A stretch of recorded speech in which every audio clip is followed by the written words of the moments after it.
our second home. We come to conquer, no, we never walk alone. We dominate, the cream of the crop, drawing all our strength from the roar of the cock. It's all for one, and one for all. Pass them new, we're talking total football. Here we go again, Roy's red machine. Liverpool, the greatest team the world has ever seen. Hello and welcome back to the Liverpool Groove. It's a brand new year and it's our first one of the year. Really happy to be back. We had a good little break over Christmas and it's now time to get back to business. Big game coming up tonight for Liverpool. Carabao Cup, first leg semi-final. I'm looking forward to it. Looks like we're going to have a pretty strong lineup out for it. By the sounds of it, Alisson might be starting, Trent could be playing, so looks like we're going stronger for it than we would normally for the League Cup. You're looking forward to the game, Neil? Oh, yeah, totally. I mean, going back for the last 2 or 3 years running my group Data to Believers, I've always been a strong sort of advocate for us going for domestic trophies because I'm a big supporter of Liverpool are there to win trophies. I went to the Carabao Cup final in 2016, Klopp's first final that we lost on penalties to Man City. And I cannot handle the fact of seeing Pep and all them plastic gets, you know, with the fact we bumped into fans on the way there that had literally, you've been given complimentary tickets free from McDonald's. I mean, they weren't even proper Man City fans. So, I mean, for them to clean sweep the domestic trophies, it annoys me. And this is the first time I have actually seen Klopp not just take the League Cup seriously, but also the FA Cup. I was really surprised by that lineup against Shrewsbury. I'm sure you was yourself. I mean, that was very, very strong. You know, Van Dijk captain, Canate partnering him at centre-back.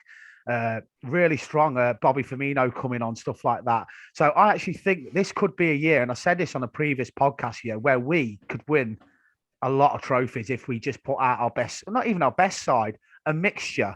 I mean, it's like tonight. You just said yourself there, Alisson should be returning. Obviously, we've got no Salah and Mane, and let's not even get me started on the African Cup of Nations because that's an absolute joke. Oh, it is. But we'll talk about that probably at the end. But yeah, so tonight, strong lineup, go for it. Get Arsenal, because this is Arsenal's last chance of a trophy. This is it. They're going to come all out. They will play their strongest 11 because he has to win something, because you cannot stay at Arsenal going years without a trophy. And also because it's their last chance. So what Arsenal will know, they've got the second leg at the Emirates. I mean, I've got it on my bets tonight to be a both-scoring game. But I think we'll nick it 3-1. And again, it goes back to what Klopp thinks. I think because of COVID and the fact that players are missing now, not just through injury, he needs to keep the minutes going in the legs of some of our top players. So tonight, I expect the lineup to be more as Alisson, Trent. I'd say it'd be Canate and Van Dijk again. No, in fact, is Matip fit? He isn't he? Yeah. I think Matip will return tonight, sorry. So I'd say Trent right back, Matip and Van Dijk centre off. I think it'll be Kostas left back. I don't think he'll play Robertson again. I'd like him to, but I just think Kostas will play tonight. The midfield three will be Curtis Jones. Naby Keita's away, obviously. Curtis Jones, Oxlade-Chamberlain, Henderson would be the three probably tonight. I don't know whether Fabinho will play. I don't know. Front three. I know, is Origi still injured? He is, isn't he? I think so, yeah. So front three tonight will be Jota, would be Firmino, and it's going to have to be either Taki Minamino up there as in part of the front three attacking, or it could be he did play Oxlade-Chamberlain there. I know Pep Lijnders brought him on as an attacker against Chelsea, which I couldn't understand. So anyway, tonight I really hope we just go all out, get the tie, at least 2-0 I'd take, and then go back to the Emirates and just sit on the counter attack and just have them. But we'll see. Yeah, I completely agree. I think that would suit us perfectly. Getting nice 2-goal cushion at least in tonight's game, and then go to Emirates where we can sit back and relax, let them attack us. We know how good we are when teams try and attack us. We can hit them on the counter. We're so good at that. So it'll play into our hands so much going into the second leg if that was the case. I agree with the squad choices mainly. I think with his performance from the weekend, he might be looking at maybe starting Gordon again, maybe. I forgot about him actually. Yeah, he played really well, didn't he? Yeah, he was fantastic. But I think no one really put a foot wrong against Shrewsbury. I think with the exception of their goal, Canate obviously fell asleep a little bit for that. But other than that, we didn't have too many problems. Shrewsbury, to the credit, when they did get a chance to have the ball, were quite good with it, to be fair. They were a good little side. They scored a good goal as well, yeah. Yeah, it was a really good goal. I thought it was like a proper FA Cup tie. Yeah. Which you don't really get much these days, and I think it goes back to what you're saying, where normally we'd be putting like mostly reserves out for the game, and it kind of takes away that feeling the FA Cup. But going with the team he did, it gave it that. It felt like a bit of magic again. It gave Shrewsbury hope as well. I think by thinking we're playing against Van Dijk, we're playing Kanate. You know, Firmino, that's what they live for. These players, they're not going to get another chance to play against them players. I think the FA Cup's been resumed this year. It's been amazing. I mean, some of the results have been amazing. Cambridge beating Newcastle, Kidderminster now at West Ham. But one thing I will say, which I think everybody, even watching this later on when it's gone put on YouTube and stuff, will agree, we're the best fans in the world, regardless of what side that gets put out tonight at Anfield. That place is packed to the rafters. Now, I watched Man United versus Villa, and there were so many empty seats. They're not even filling their ground anymore. Man City can't fill their stadium. I could guarantee you tonight, even last year when I worked at Anfield, when we played Shrewsbury, or the year before, whatever it was, when we played them, it was a 23 side, and Anfield was 53,000. Absolutely outstanding. And the fact that they are just so loyal to whatever side goes out. And I was in Scotland for the Leicester game, and I couldn't believe the noise second half at Anfield and the cop and just willing us forward. And it was just an amazing night. So, listen, I was at the 5-5 game. I think it was in the same competition, wasn't it, against Arsenal?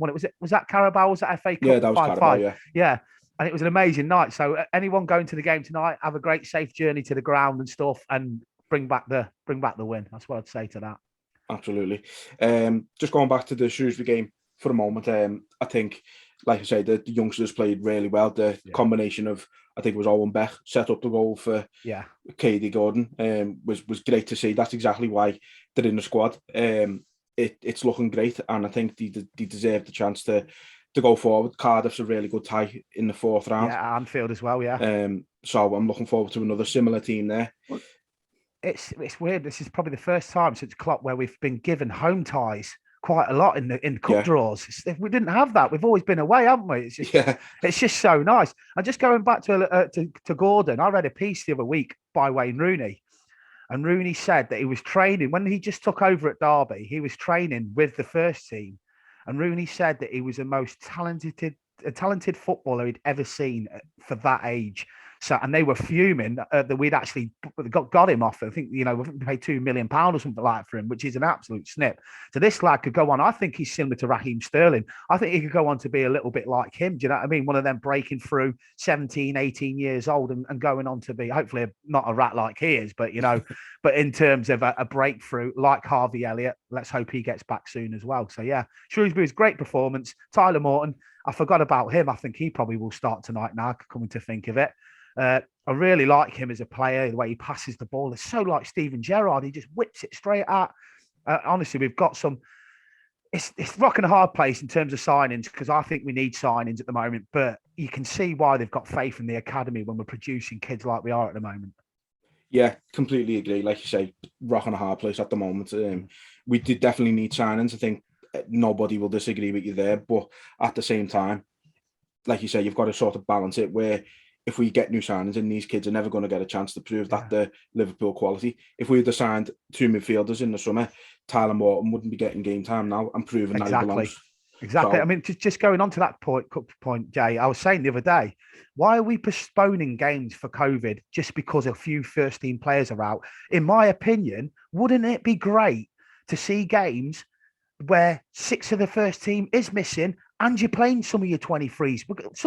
How many kids could break through because of COVID? And it could just turn a negative into a positive where, hang about, this lad wouldn't have played 3 games in a row had it not been for 3 positive tests in that position or whatever. And you get a lad bursting on the scene at Man City or at Liverpool or at Man United, all because of this. They just play. You've got 23, you've got what, a 25 to 30 man squad for the first team. You've got a whole 23 squad.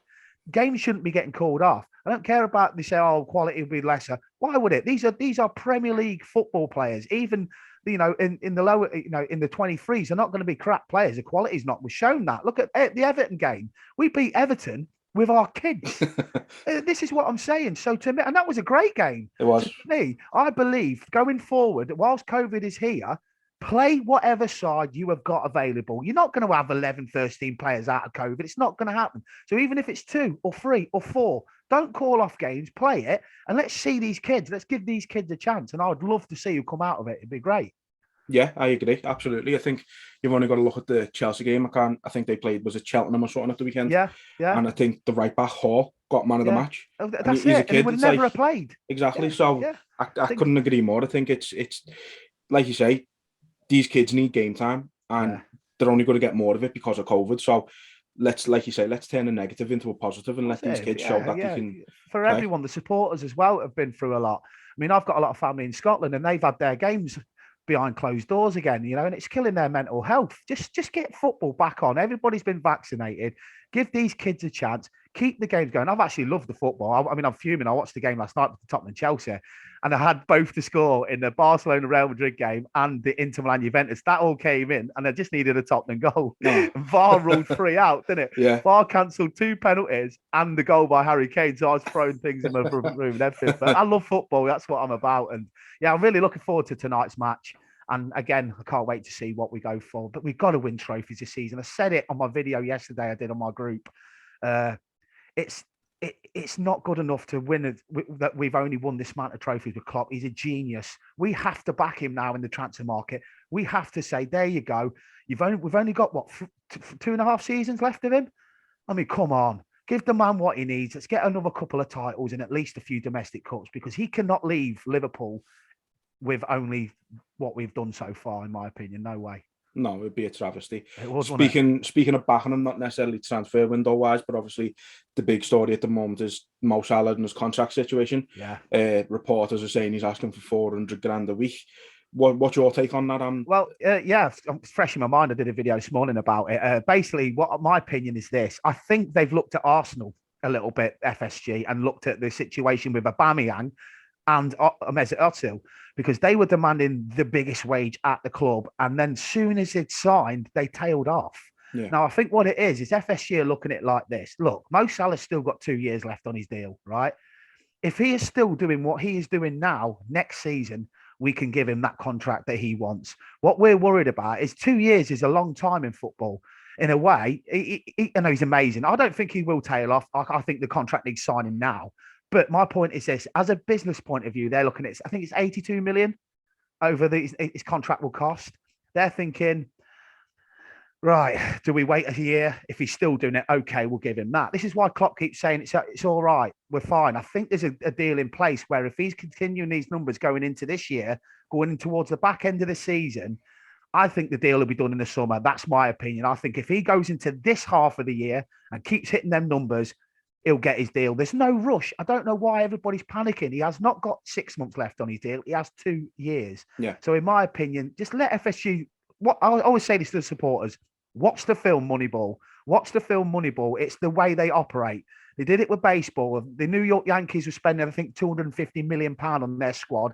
And the one that won did break all the records was doing it on budgets, I think about 1.82 million. And it's because what they did was they sold stars and then brought in the next star. So FSG got a lineup for a replacement in a year. I don't know. Maybe they want Erling Haaland. Not saying they're going to get him, because I don't think they will. But my point is, if that's their game plan, we've been saying this. We all love Mo. He has to sign. But we have been saying this. We can't keep thinking that these 3 are going to last forever, because they're not.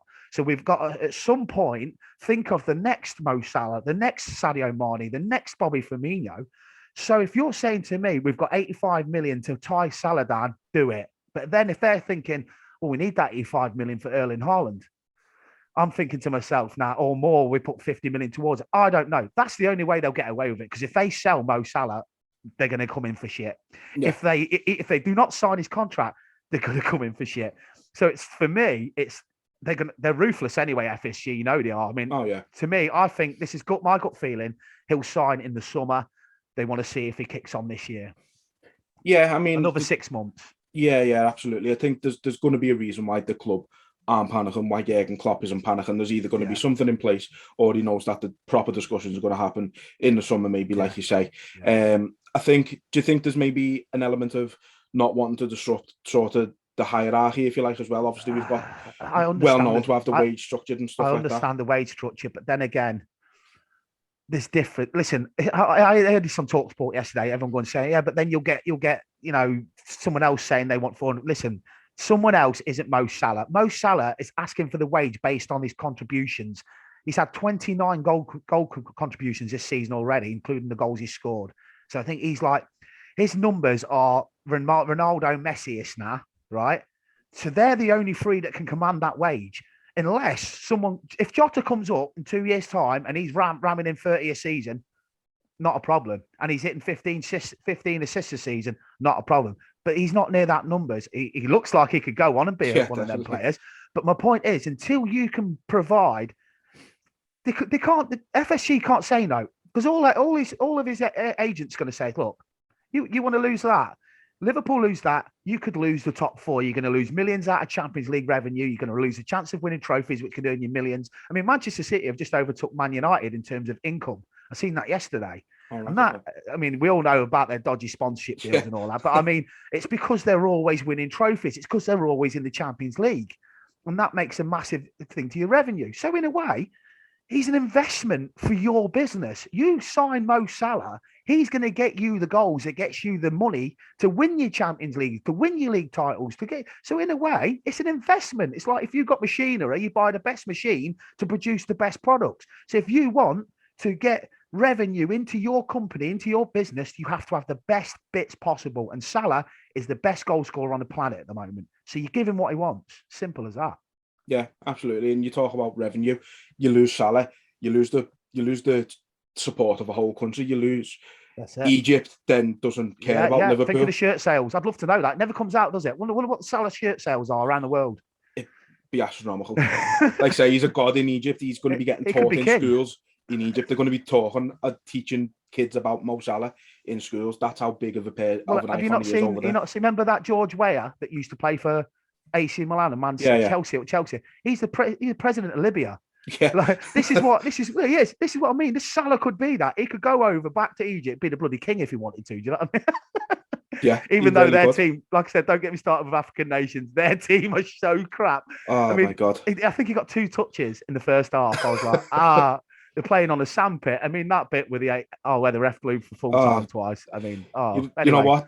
You had like African journalists and stuff saying that Klopp is disrespecting the African Cup of Nations and the rest of Europe's disrespecting the African Cup of Nations. Ian Wright called it racist, didn't he? The fact that nobody gave it the time of day. I bet he's like, now, for God's sake, what the African Cup of Nations is disrespecting itself by being so shit. It's five footballs were flat, and they were like looking around, going, I'll put a status up on Facebook saying, has anybody got a spare pump? I'm asking for my mate at the AFCON. Honestly, I think there's been 6 goals across like 11 games. Or 1-0. There's been, I think, 7 1-0s. Honestly, mate, I've been putting no to all my goals galores on it, and they're all coming in. It's just shocking, mate. It is. I watched a bit of one the other day, and it was just, I think there was about 17 people in the stadium, and every one of them had one of them vuvuzela horn things. Oh, I hated it. I muted it. I muted my telly. I mean, I've got 2 tellies in here at the moment because the kids play on the Xbox on the other one. So last night I had Barcelona, Real Madrid on that. Oh, there's another thing. Don't get me started on that. Did you see where they played that game yesterday? No. So it's the Copa del Rey, Barca, Real Madrid. Now you can imagine being a Barcelona or Real Madrid fan. You want to actually, see that in them games. They've moved it to the other side of the world, right, to play it over there. And all the directors are sat in these gold painted seats like the royalty. And I'm thinking to myself, that shows you how much money has been taken, how the working class sport has been taken by money. And I watched that, and then I watched obviously Chelsea v Spurs on the other one. But the African nations now, I just have it on mute in the background. And honestly, you could put on Question of Sport or something like that and find it more entertaining, or Countdown. It's that boring. It's absolutely crap. But anyway, back to Liverpool tonight. Because I know what I'm like with football. I can talk about anything. Really, really, really looking forward to tonight. It's a big game, and hopefully we can get to Wembley, because I've been, as I've told you before, 3 times and lost 3 times. So I'm not going. If we get there this year, I'm not going. You're staying here with us. I'm staying here, obviously, another big game as well, Sunday, Brentford. Massive. We know, Brentford, I think they got beat, 4-1 or something the other day. I can't Southampton, exactly. Southampton put them to bed, but we know full well what they're capable of. They're a good side. They're a good footballing side. Obviously, they put 3 past us earlier in the season, so we should be right up for that. I think we need to sort of let them know who the real Liverpool are, to be honest with you. I think we owe them one. Oh, I think we'll put them to bed. But the key thing about that weekend is it's Manchester City. No, sorry, it's Chelsea against City. Is it Chelsea City or is it no? I'm not sure. I know it's No, a it North is. Yeah, London it is. derby. It is. It's Chelsea against Manchester City this weekend. Is it? Yeah. So basically, Chelsea winning wouldn't be too bad in a way because it knocks Man City off there. But yeah, it's Chelsea Man City Saturday. It's a key weekend because obviously we've got Brentford. It's a Sunday. We've got Brentford, isn't it? Yeah. So I mean, we'll know the result of that game on the Saturday by then. So yeah, massive. Even a draw, Chelsea Man City would be good. Yeah. Obviously, City kind of running away with it a little bit at the moment. Obviously, still very catchable. It's still doable. We've been in a worse situation, I think, last season when it looked like we weren't going to get Champions League football, and we pulled that out the bag. So we know we can, play the underdogs, if you like. We know we can play this role and succeed. So I'm not conceding in the league. I've seen other fans. I know it's ridiculous. Conceding the league at this stage, I think that's ridiculous. It's going to be tough, yeah, but when have Liverpool ever done things easy way? Well, I've just looked now. It's 12:30 kickoff, Chelsea v Man City Saturday. So yeah, that's happening. So, but what I'm saying is another thing. We've still got to go to the Etihad as well. We've still got to go to their ground. So, for example, look at it like this: what are we behind them at the moment? Is it 11? I think so, yeah. Right. So, say they draw Saturday and we win, so it's down to 9. We then go to the Etihad, we beat them. It's down to 6. I mean, they've still got. I mean, the Premier League is the most ruthless league in the world. They have still got to go to the West Ham United's away. They've still got to play Manchester United again. They've still got to play Tottenham again. They've still got to play, Villa. They just signed Coutinho, Lucas Digne. Villa at home. Villa are going to be a side to keep an eye on in the next few months if they keep throwing the money they're doing. If they can pull players in like they're doing. So, I mean, to me, it's the Premier League. We're only halfway through a season and people are saying it's not catchable. The only reason they're 11 points clear is because they've played more games than us. We win the game against Brentford and then the Leeds game, a game in hand, it reduces it to even less. I mean, come on, it's not over by a country mile. And Pep Guardiola knows that as well. Yeah, that's it. He'd never be stupid enough to think that he's already won the league. Yeah. He's too experienced. He's won too much to know that he's not soft. So no, it's not over. We'll fight till the death, and whatever happens. I think if we can, even if we don't win the league, if we can get maybe the League Cup and the FA Cup in, and obviously finish second. I think the Champions League is a very even good Champions League. Yeah, Inter are starting to look good again. I think in their league, but then AC Milan are top, and we absolutely destroyed them at the San Siro. So that's what I mean. What is the quality of that? Inter Milan? I think they drew Juventus yesterday, 1-1. The last time I checked, I don't know if that was. No, it was Alexis Sanchez scored a last-minute winner in extra time. Oh, because I took it off my bets once. It was 1-1. Yeah, well, there you go. Then so Sanchez scored, did it? So there you go. I mean, I look at it like this: we're running out of time now because if Klopp does go in 2 years, 2.5 years, we are running out of time. So what I'm saying by back him is. Just even if you have to break the bank on one side in FSG, just do it. You're going to get the money back anyway. We're a club that run very well. I mean, I read in the Telegraph the other day that we could spend nearly 200 million in this window if we wanted, and not even get into financial fair play trouble. So the money's there. They've just sold a lot of their company, well, a bit of their company as well. LeBron James has bought a stake as well, hasn't it? So the money's there. They've also got the fact that, by the way, Anfield Road end's coming on summer. It's going really great, that is. Yeah, it's going quick, isn't it? Extra revenue will kick in a couple of years' time as well, which will just, the money's there. Just if Klopp wants, I mean, I don't know whether he wants Erling Haaland. I think the numbers are too stupid. I mean, he would go above Salah in terms of wages, so I can't see that happening. But I mean, we were after that Chiesa, but he's just broke down with a cruciate knee ligament injury, so I can't see that happening now. No. So I mean, who is it? Who do we get? I think one name I've seen linked with us because we could get him quite cheap this month is Dennis Zakaria. Yeah. From I think it's Mönchengladbach, is it? Mönchengladbach. Yeah. He's decent. Yeah, he's decent. He's a good player for the amount that's being quoted. Is it one of them where it's like, even if it doesn't work out, we sell him for a profit regardless? Yeah. So I think that might be a way to go, 7-8 million. I mean, these rumours going around at the moment, we're going to hit the release clause for that Sevilla centre-back that plays for France. I'm like, what the hell? 70 million? We don't need a centre-back. If any, we've got 6. I counted it this morning. Nat Phillips, Reece Williams, Canate, Van Dijk, Matip, and Nat Phillips. Gomez, sorry, yeah. So 6, yeah. I mean, that's ridiculous. No, and what won't pay 70 million for a centre-back when we don't need a centre-back? So for me, it's replacing Origi, because Origi will be going. I think he'll go in this window. I think he will go towards the end of the window, because if FSG get a £7 million offer with his contract, because he can actually sign for Italian clubs now in a pre-contract. Yeah. So if someone's seen Newcastle come in with a £7 million offer, I think he'll go there. So then again, we need another striker. But then again, you said like Gordon and this Polish kid was raved about, but every time his chance seems to be available, he gets injured. I know. Yeah, it's a shame. And then you've got like James Balaguese as well, who's meant to be another great prospect. Yeah. But I think where's that Wolfman play? Is he a striker, Wolfman? He isn't he? Yeah, he started. He started, didn't he? That's what I mean. We've got the kids coming through, haven't we? We have, but I do think we, at least for the rest of the season, if we do sell Origi, we need someone who's just ready to come in and start if we need be, or come off the bench. I think there's a lot of talk about this Blackburn forward at the moment. Who's pulling trees up in the Championship. I think he's going to go somewhere for 25-30 million. Because he's banging the goals in. So yeah, listen. At the end of the day, we're after this kid from Reading. Apparently, a striker they've got, but I can't see that. That was rumoured in the summer. But at the end of the day, I look at it like this: Klopp knows, he doesn't panic. He said it again. I don't want to sign people just for 6 months. You know, I want them to be part of the long-term structure of Liverpool. So people give FSG the grief, but in my opinion, I think it's Klopp. I generally do think it's Klopp. I think if he doesn't get what he wants, as in that player, he'll wait.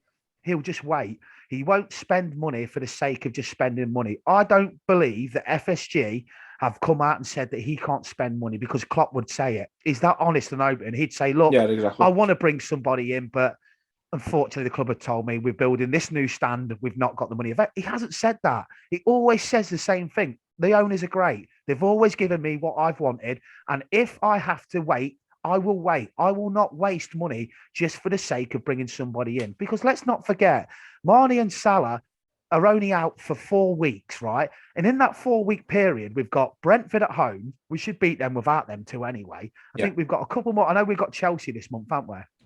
Is it Chelsea? Or no, we played them. There was one really big fixture we had, wasn't there?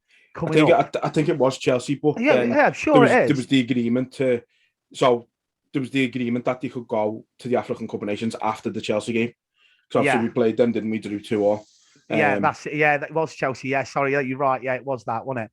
So it's like, I mean, in the month of just this month alone, I mean, I've got it in front of me now, just on the fixtures whilst we're live. Obviously, we've got Brentford, then we've got Arsenal tonight.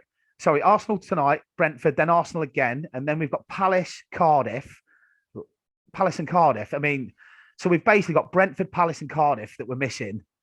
The three African Cup of Nations players. So I look at it like that. Come on, is Klopp going to go and spend 60 million on somebody to come in just for a period of 2 weeks, 3 weeks? I mean, you can see it like, and as fans, it's a bit boring, but I can see why he does hold back, because he's got faith in the players that he's got, but it's the midfield we're short on. It's the midfield. Yeah. We have to bring in somebody, even on loan. If we can get somebody just to come in to the end of the season on loan, there's got to be someone.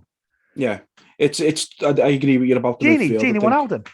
Yeah, that'd be a fucking story, wouldn't it? Well, he's unhappy at PSG. I mean, can we do a deal with them to a $2 million loan fee or something to the end of the season? I mean, just something like that. Yeah, no, it's tough with the midfield. Obviously, I think we've got the quality there. It's just keeping them fit. Thiago, everyone knows how good he is, but he can't stay fit. No. Keita, I think, is exactly the same boat. When he's fit and he gets a run of games, he's fantastic. Yeah. And then he gets injured and he's out for 6 weeks again. Yeah. Curtis Jones is the same now. He can't stay fit. So it's just that. It's very tough at the minute. People are saying, we've got to stop relying on 36-year-old James Milner, but he's the only one who's always available. It's amazing, isn't it? And, at his age, he should be getting the injuries that these young lads are getting, but he doesn't, because he keeps himself perfectly fit. Yeah. It's just one of them. But at the end of the day, I think January is always going to be a tricky month. But if we can come out of it in a final at Wembley, right, and taking them 3 games by the scruff of the neck, Palace will be a tricky one, because Palace are playing well at the moment. Yeah, definitely. But I do believe we'll get home. I think we'll win the two other games. And I just think if we can come out of that, no injuries, please, no injuries at the AFCON for any of our players like Salah or Mane, because playing on them pitches look like cow fields, half of them. So I'm worried about them twisting an ankle or something like that. Yeah, but it is what it is. So fingers crossed, we get to Wembley and we also win the games. Come out of that, and then with Mane, Salah, and everyone back, go all out on Man City. And when they come here, they got to come in. Now we've got to go to their place, haven't we? Yeah. When we go to their place, go out them full pelt. That's it. That's all we can do.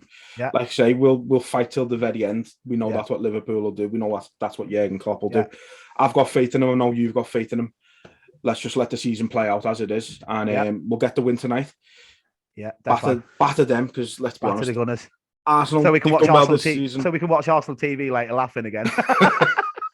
That's it. That's the only thing Arsenal go for these days. Yeah, the telly, innit? At the end. But no, I'm looking forward to tonight's game. I think it's going to be a great game. No doubt we'll get the win and then go to there next week. Yeah, finish the job, beat Brentford at the weekend, and then everything looks rosy again. Then it does. Yeah, that's the fickleness of football, isn't it? I suppose. But we could be Man United. I mean, Jesus, can you imagine being their fans at the moment, having to watch that every week? So at the end of the day, I look at it like this: we keep thinking that we're in a bad place. We're not. Few wins this month. Wembley final, still in the Champions League, still in the FA Cup. Come on, this could be a great season. Yeah, it really could. You've summed it up perfectly there, and I think that's a great note to finish on. To be honest with you, I think sorted, mate. It definitely could be worse. So, Neil, thanks for joining me, mate. It's been great, and we'll be back with you again next few days. Thanks, mate.